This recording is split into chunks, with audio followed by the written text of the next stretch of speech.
Those are all your headline Holy efforts and headlines. holy headlines. Got it. Clear. Someone is still ill. Please pray for Rudy. He's recovering from. Actually, do we know what you're sick with? No, it's a mystery virus, never before seen on the face of the planet. Urgent care couldn't detect it. It was not detected by any tests. So I don't know. So you're just dying. Could be probably the plague. It could be Ebola. It could be something to do with that mystical experience I had meditating on death on my vacation. I don't know. It could be Rocky Mountain virus. That's probably what it is. Could be. Did you perhaps eat something weird while you're there, like maybe a monkey brain or something like that? No, nothing of the sort. I mean, I had a few, little field rats and things like that. I mean, everybody has those, hunted right? them with slingshots. Chipmunks. It was delicious. Yum. Probably not a lot of meat, actually. That probably would not be that delicious. No, it's mostly skin. Yeah, that wouldn't be very good. I'll pass on that one. Anyway, on a completely separate note, hard transition out of that. Kyle Clement is an acclaimed speaker for Men of Christ Conference, Pope Leo XIII Institute, Catholics in Apostleship. He's also a part of Faith Mission Operatives and Liber Christo. Mr. Clement is also the case facilitator and administrator for Father Chad Ripperger's Societas Matris de la Rosame. Good morning to you, Mr. Clement. Good morning. Praise be to God. It's good to have you on. It's very interesting. I was actually at the Spiritual Warfare Conference in Austin this last weekend, and I heard you speaking about spiritual combat, and I was very impressed with your conference. And I was like thinking, this is something that everybody needs to hear, but very few people know about it. So tell me, let's start with this. The spiritual combat, what do we mean by that? Because clearly we don't mean taking up physical swords and shields and running into battle. So what do we mean by spiritual combat? So spiritual combat is contention or a contending, a demarcatio, if you will, a struggle on the spiritual level. St. Paul speaks about this directly when he says the spirit and the flesh are opposed. St. Thomas talks about this in his Thomistic Psychology when he talks about the lower faculties, emotion, memory, the desires, the various appetites and instinct, militating oftentimes against the desires of the intellect and the will, which are faculties that are reserved to the soul, desiring union with God. And so that is the combat in a microcosm. On a macro scale, it is the church against the culture. It is the church bearing witness to Christ's truth, morality, doing the right thing, etc., desiring sanctity, and society's hedonistic bent on pleasure for the self and placing the self in the primary position. Now, what does Scripture mean when it says that we are contending not with flesh and blood, but the powers and principalities? That comes up many times, and I'm like, yeah, of course, we always are at spiritual combat, but at the same time, I'm thinking, well, sometimes it is flesh and blood, no? Well, the flesh and blood is simply a manifestation of that which is a greater presence in the spiritual. And one of the adages or axioms, if you will, is whatever happens here on the earth in tangible form, in flesh and blood, has already happened in the spiritual realm. Lucifer's fall preceded man's fall. And so the spiritual combat, if you will, or the contention, the ancient contention starts with the apostasy of angels and who fall and then become demons. This is opposition to God's holy will. That's very interesting. Now, you mentioned in your talk about some principles of spiritual combat. What are these principles that people should know and be familiar with? So I think that from an operative principle standpoint, affliction by the diabolical is a form of relationship. And the best form of relationship that one could compare it to is a domestic violence relationship, whereby two creatures are joined by a common interest, a common goal, common language, etc., maybe admiration, maybe lack activities, but they are joined. And then at some point, one of the parties decides that where the relationship is going is not good for them. And so it's not good for them in a spiritual sense, in a salvific sense. And so they seek to distance. It is that point that the other party becomes abusive. And so that's a good example or a way to describe relationship with the diabolical. So one of the universal principles is it is relational, and it will be based on a psychological compatibility between the fallen angel and the fallen human. Now, psychological compatibility, some people may have never heard of this term, especially in relationship with demons. I mean, that sounds like a very scary idea, saying that I'm psychologically compatible with a demon. What do you mean by that? We have sinned, very simply. And so sin is a departure from God's holy will. It's a departure from right order. It's a departure from that which is good. And so when we pursue that other path, when we sin, when we're unfaithful to God, in that act, we become psychologically compatible with the demon, meaning there's a simpatico communication channel that is opened essentially. Now, to the extent that it's opened and persisted in, there becomes the depth of the relationship. Now, not everybody who sins, and you kind of hinted as when you say a depth of relationship, but not everyone who sins gets possessed, and nor should we think that that's the case. So what exactly do you mean by that in terms of the influence of the devil over someone when they sin?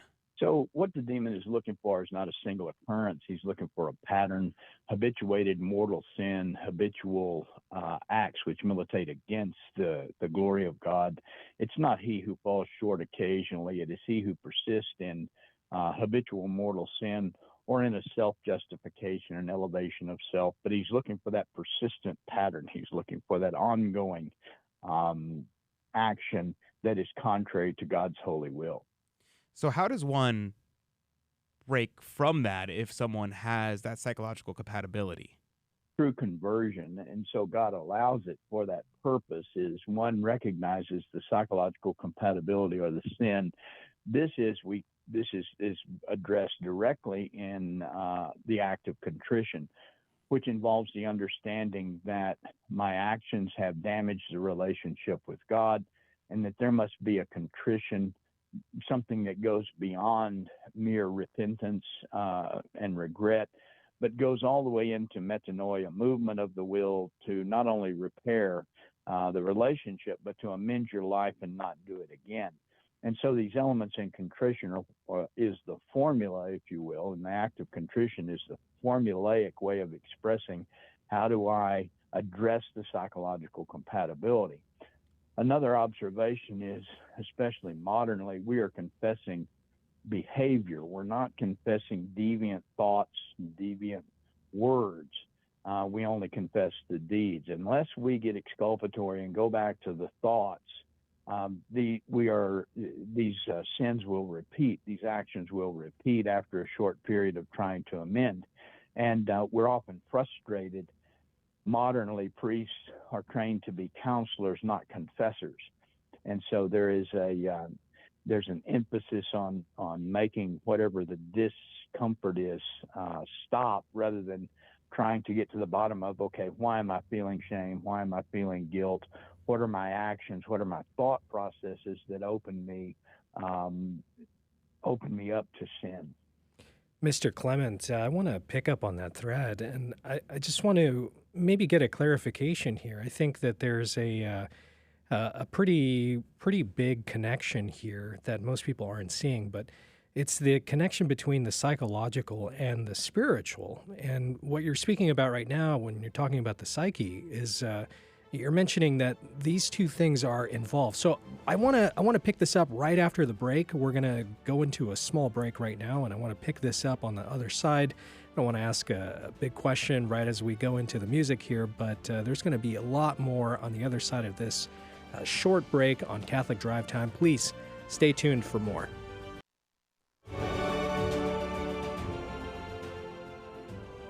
Mr. Clement, this is Rudy Carlos. Pleasure to speak with you. And just right before the break, we were setting up this question: is there really a distinction between the spiritual and the psyche.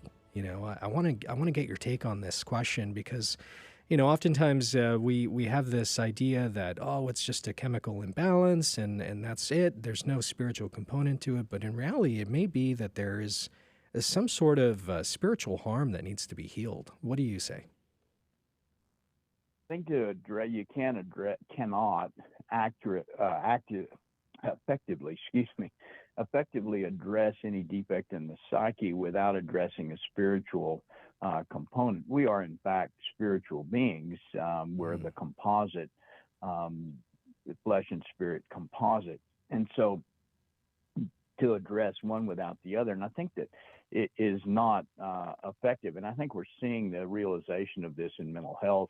Even among mental health professionals who may not be, quote, believers, they realize that the spiritual state and spiritual understanding and awareness is a part of the reality of their clients, but they're ill-equipped to address it.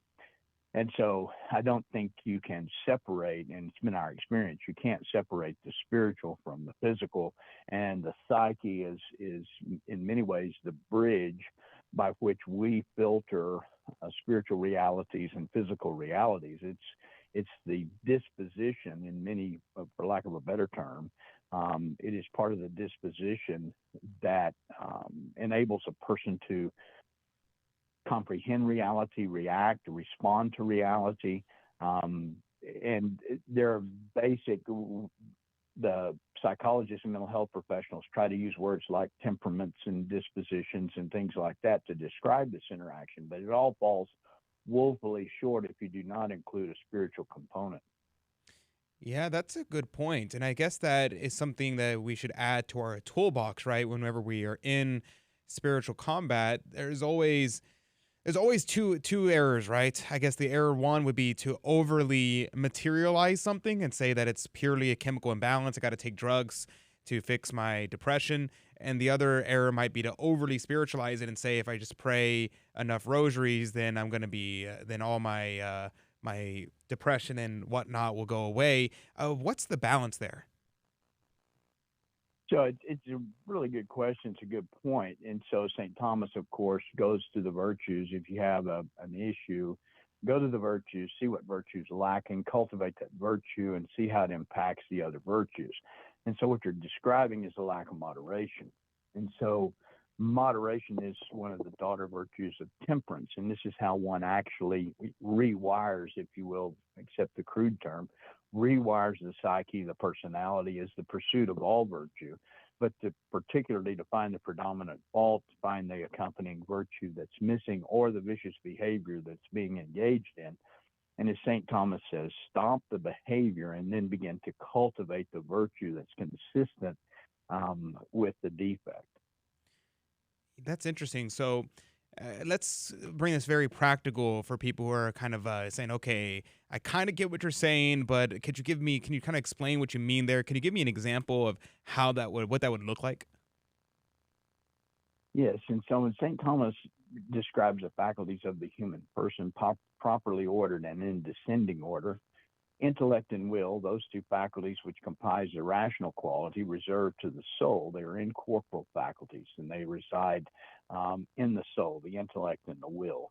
Then moving down, now we move into the flesh component, which is emotion, memory, appetites, desires, and then instinct. These are the lower faculties. The demon can be present in the lower faculties directly, but to the higher faculties, the rational quality, only by affecting the lower faculties.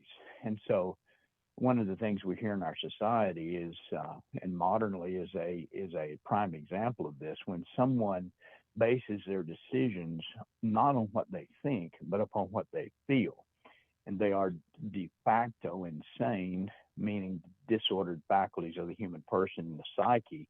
As St. Thomas would say, this is insanity, because there's a disordering of the faculties and an elevation of a lower faculty over a higher faculty, the use of something that reacts to flesh conditions, if you will. So, for instance, if you're tired, if you're hungry, if you're sick, you don't make the quality decisions that you do if you are well rested, and in a state of equilibrium, a state of recollection, without fear, without these things that short circuit the ability to use the intellect and the will purely for the pursuit of good.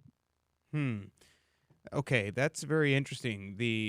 So let me see if I'm understanding correctly.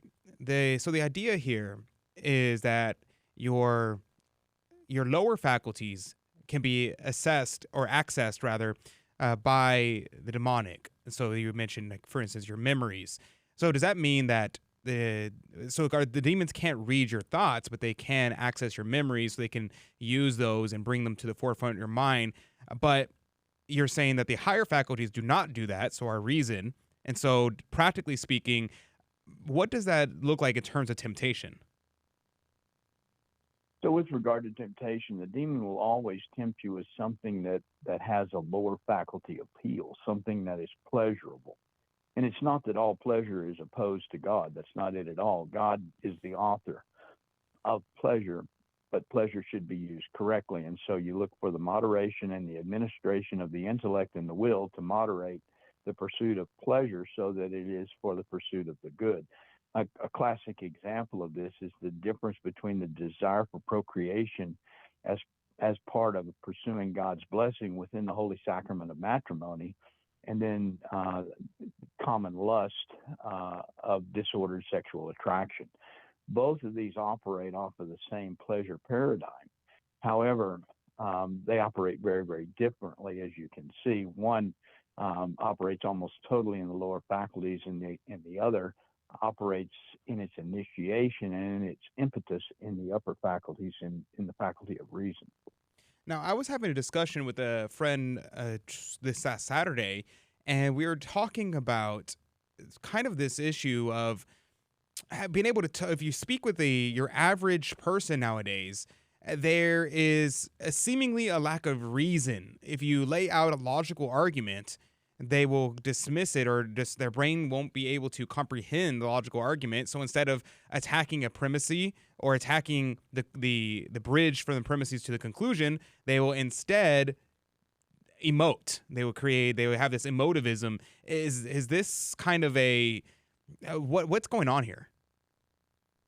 Well, that observation is illustrative or illustrative of the point that we're making here, is that in a disordered society that's living in the lower faculties and everything is a result of emotional appeal or an emotional sorting criteria, if you will. Does this correspond to my emotional state?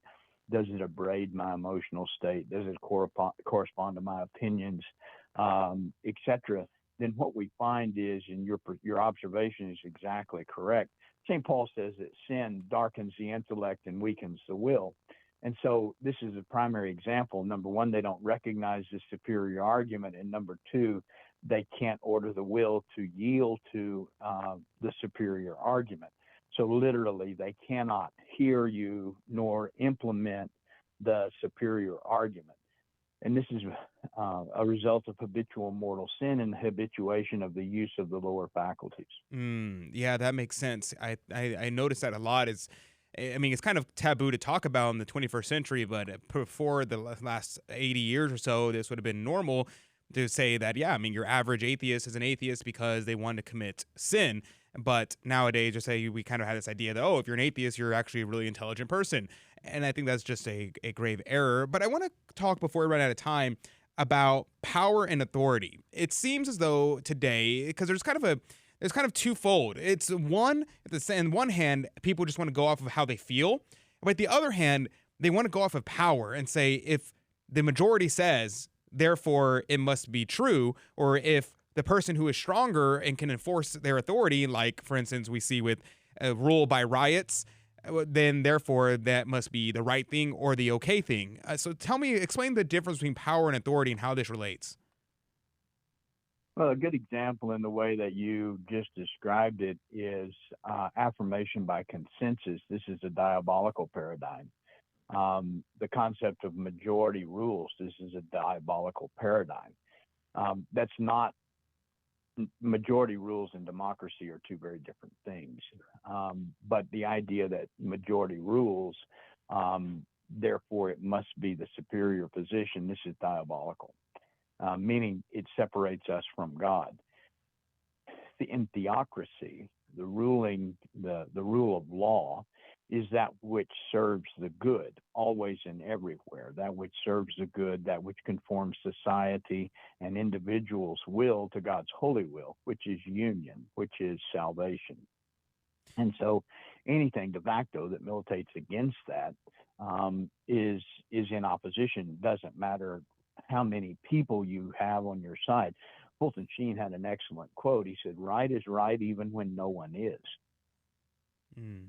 Yeah, that makes a lot of sense. And it's also interesting to know how you say that it's diabolical, because it's kind of saying that we're going to usurp authority by power. And I think a lot of people today will conflate the two and say, if you have the power, then you must have the authority to do so. But that's simply not the case. And I guess the best example is the parents, right? If a parent has the authority over the child, does not necessarily, it tends to mean that they have the power over the child as well. But any adult has power over a child, but they don't have the authority over it. Is that correct? Well, that's a simplistic way to look at it. Here's a better way to look at it: is power is the ability to affect change. Authority is the right based on moral obligation to do so. So those are two very, very different things. Someone may have authority, but no effective power because the other person does not subject themselves to the authority. Someone may have power, but no authority, and may exert the power, such as a robber or someone who assaults another. There's a demonstration of power of one human over another human, but there's no authority to do it. And so only when power and authority are rightly ordered and rightly used does this convey or serve as a conveyance for grace and a conveyance for objective relationship with God. Now, last question before we're out of time. And how do we, as trying to be good Catholics, submit ourselves to the authority of Christ and be under his power? So his power and authority is that when we say Jesus Christ is Lord, so we lose lordship. Obedience is the prompt conformity of one's will to one's superior. So you look at the structures of Christ, the church. Any exceptions to the yoke of obedience have to be seen in light of morals and theology and doctrine. Anytime you're commanded to do something outside the scope of right authority, you're bound to resist because your primary authority, and as you just stated, is to Christ. And so hopefully you find this mirrored in the church. Sometimes you do not. Classic example is... We are out of time. Thank you very much. We'll be right back.